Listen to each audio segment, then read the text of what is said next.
fellas, Animals 118. Welcome to another World of Tanks Replays video.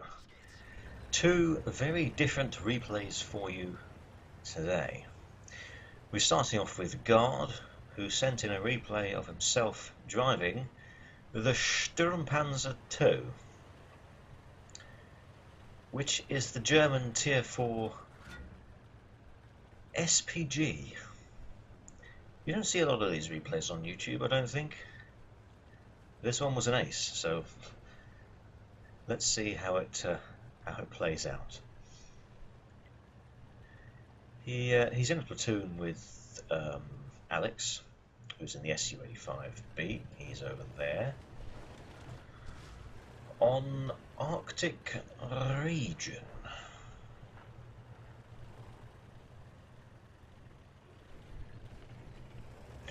And this spot over here is quite a popular artillery spot for this side of the map on Arctic region.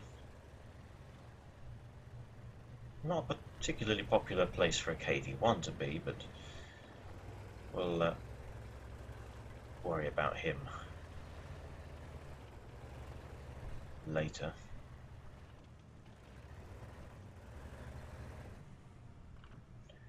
Not many vehicles on this side of the map. So I gave you one of three up ahead in the bushes, and he spotted a douchebag wagon.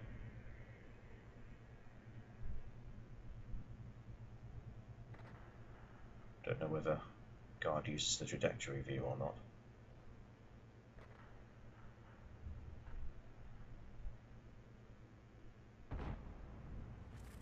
Fires. Oh, he hit. Did a fair bit of damage as well. 162 damage, which is well over a third of the hit points of that douchebag wagon. He's about to fire again. 130, yeah. Definitely working. Oh, I can go into trajectory view in free camera.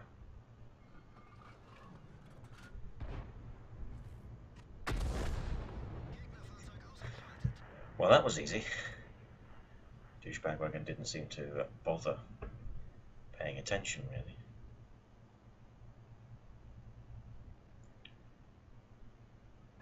There was an M5A1 Stew on this side of the map as well.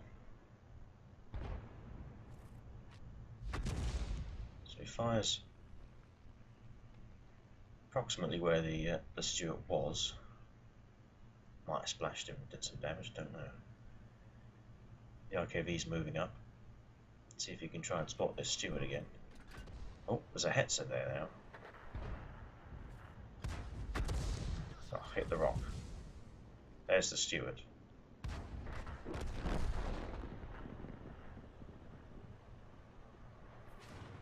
Oh, the Hetzer's been tracked. Oh, been taken out by the KV-1. Okay, well, there's an enemy KV-1 here, though.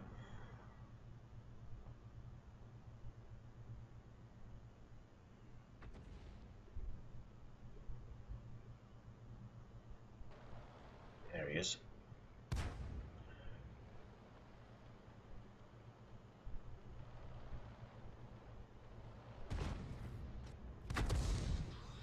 Splashed him, but only damaged the track.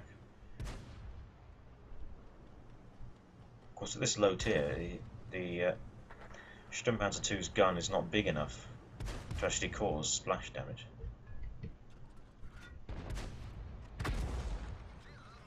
I mean, stunning damage. Well, it is. It is. It just doesn't do much. Stunning damage. It is a 150mm. Artillery guns need to be at least 150mm in caliber in order to do any stunning.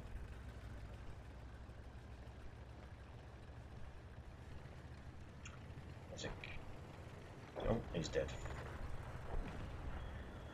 Although enemy birch gun has just taken out Alex there.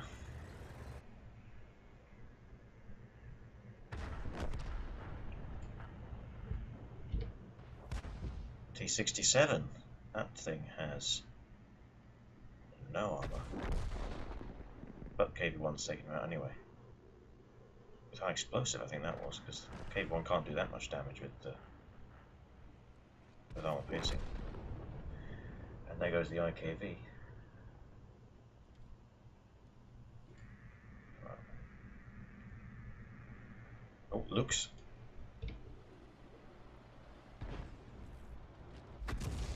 Missed.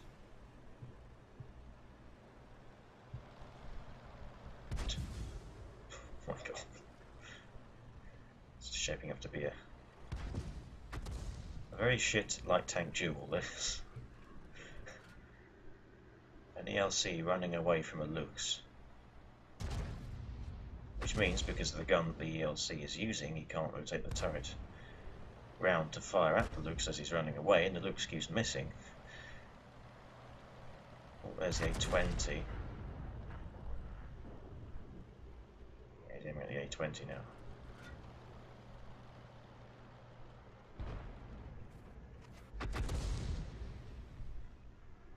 Might have splashed him. Difficult to tell, really.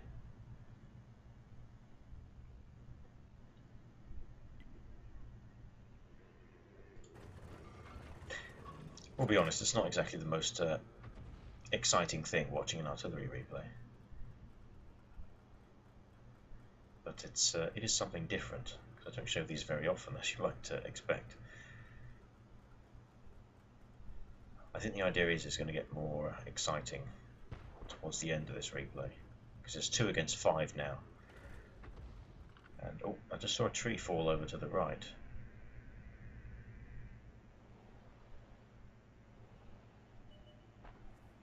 Right now there's no... Oh, here we go. Oh, that missed. That's alright, KV1's got this under control and the birch gun missed.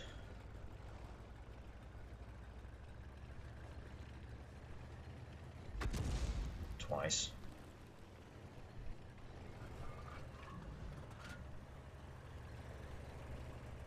Now then. This is tense. Oh, we missed 3 times.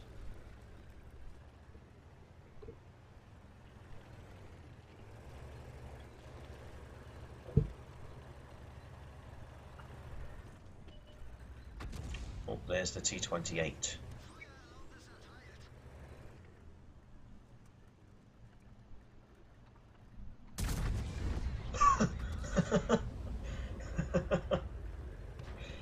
Nice one.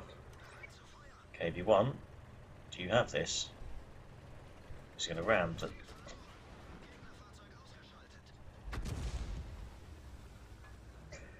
No. 1 HP left as well. Oh, that's absolutely fantastic.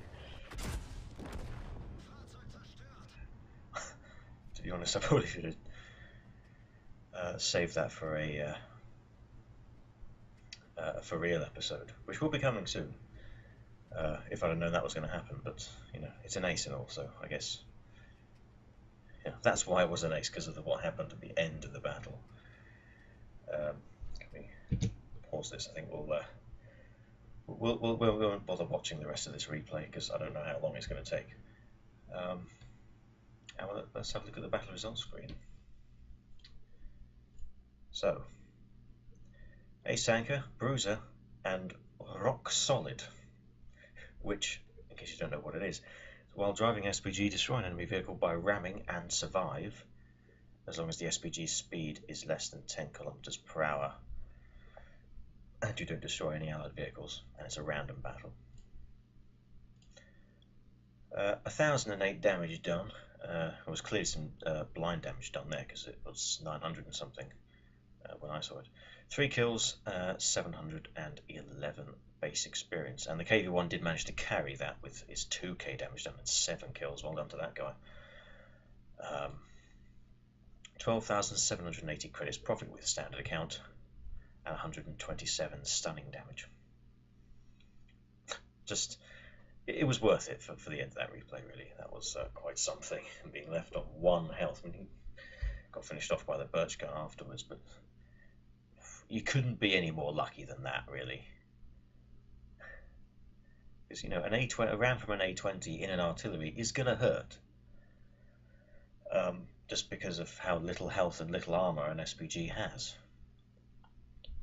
But an A20 is not exactly blessed in either of those departments either, so it didn't work out in the A20's favour.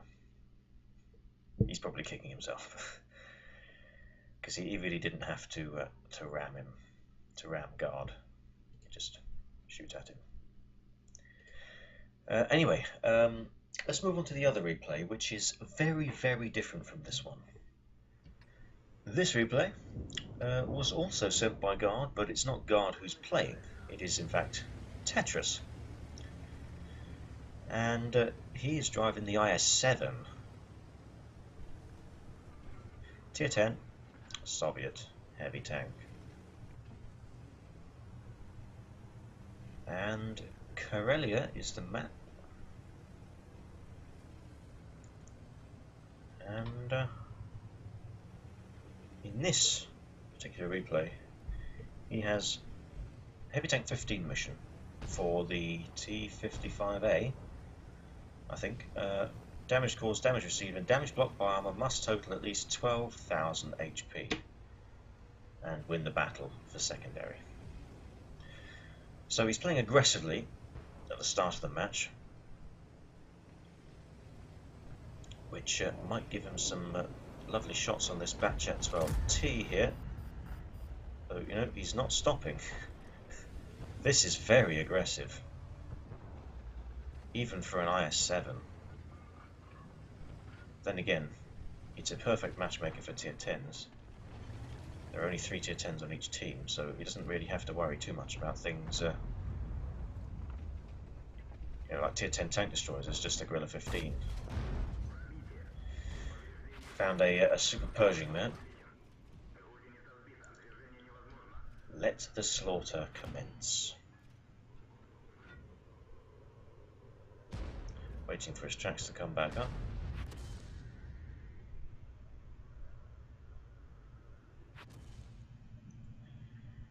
The AT-15 is now firing high explosive, which is not going to do anything against the side of an IS-7 that's side scraping, because of how much spaced armor the IS-7 has on the side, and the tracks as well. Also soaks up the high explosive splash. The AT-15 is just completely wasting his ammunition. I mean, he's completely pinning Tetrus down. You can use the repair kit, but there's not really any point, because he's not in any danger. And the KV-4 is firing AP, so he's bouncing those shells anyway. There's the Guerrilla 15. Goes for the KV-4. Hits the AT-15, I think, although doesn't pen. Oh. Now they're starting to do some damage. That shot hit the rock. Look at how much damage he's blocked already. 4,000. And he's going to block more.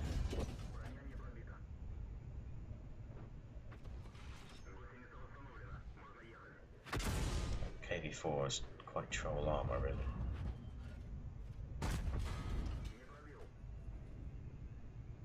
Didn't pen the AT-15 either.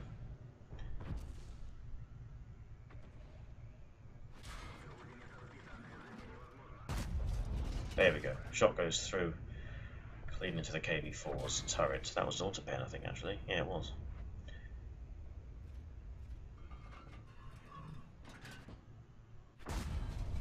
Tries to go for the side of the KV-4's turret, but misses. He's receiving consistent high explosive damage now from the E50 that we can't actually see. However, let's deal with his AT-15 first. There's the E50,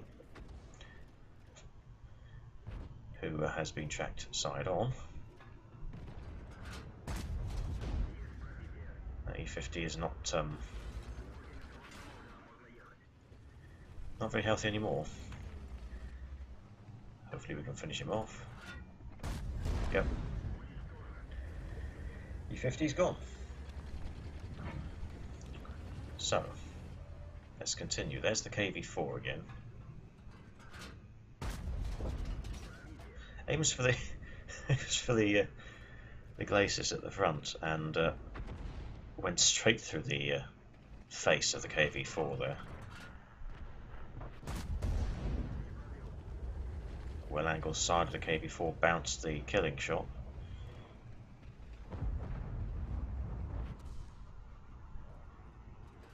It's a lower plate. Yep, went through. It showed yellow, but it went through anyway.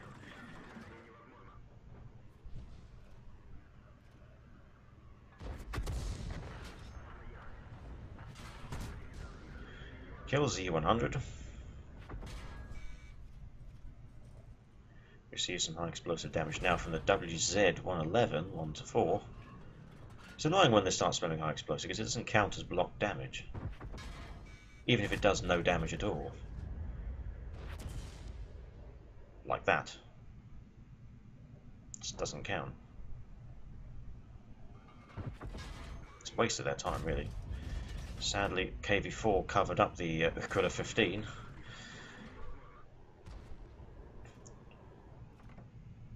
I'm not sure what the Guard 15 has been doing all this time, if he's still got all his health left. He hasn't been taking shots at things, I don't think. There goes the KV-4, finally. We got him. I think he ran out of high explosive during all that.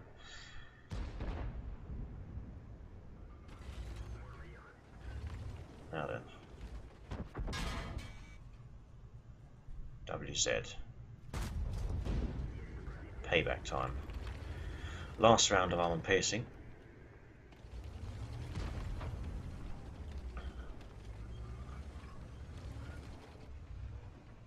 He's going to kill the Super Pershing. Yep. I have no idea where that shot hit. Did not hit where it was aimed, but it penned anyway, so not going to complain. There's the WZ.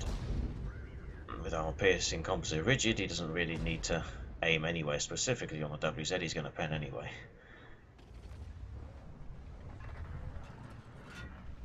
There's the WZ again. There's another shot into him.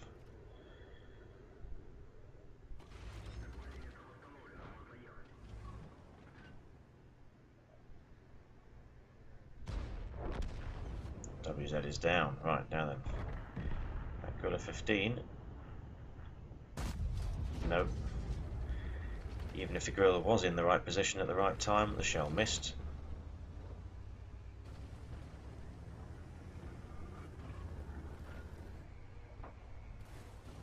He's running out of shells, although these are the only two remaining enemy vehicles. So he's loading high explosive, because the M48 will probably die to a high explosive impact from an IS-7.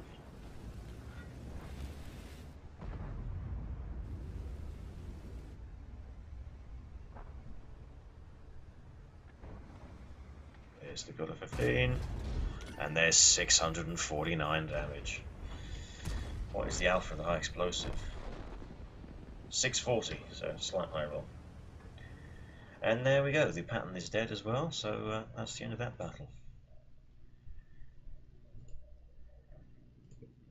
First class, Bruiser, Hand of God, Duelist, Fighter, Fighter Effect, Shell-Proof, Cool-Headed, Steel Wall, High Caliber. There's a lot of medals there. 5,783 damage done. Didn't look like that much, but all adds up. 4 kills, 1,190 base experience. He did lose 3,384 credits with the standard account. Fired so many shells. 7,170 damage blocked, and you can quite clearly see that if you add those two numbers together, you do in fact get a number larger than 12,000, which was the limit. And he took about 2,000 damage anyway, so he'd have done it for the Object 260, I think. I'm not sure. 1,611 assistance damage ain't bad either. So there we have it. That's how you do heavy tank number 15 mission. For the T55A, IS-7 is not a bad choice for that. I didn't do it in that, I did it in the mouse, but Tetrus doesn't have a mouse. Although I know other people who have done it in the IS-7. I think Stiggy did it in the IS-7. I think Did Spill do in the IS-7? He might have done the T-55A1 in the IS-7. Not the 261, I think he did that one in the mouse. Anyway, not relevant. IS-7, definitely good choice for Heavy Tank 15 missions. And you can definitely see how much different those two replays were. So thank you to Guard for sending those replays in. That is it for this video, viewers. I hope you enjoyed watching, and as always, good luck on that battlefield, or with whatever games you're playing. I'll see you next time.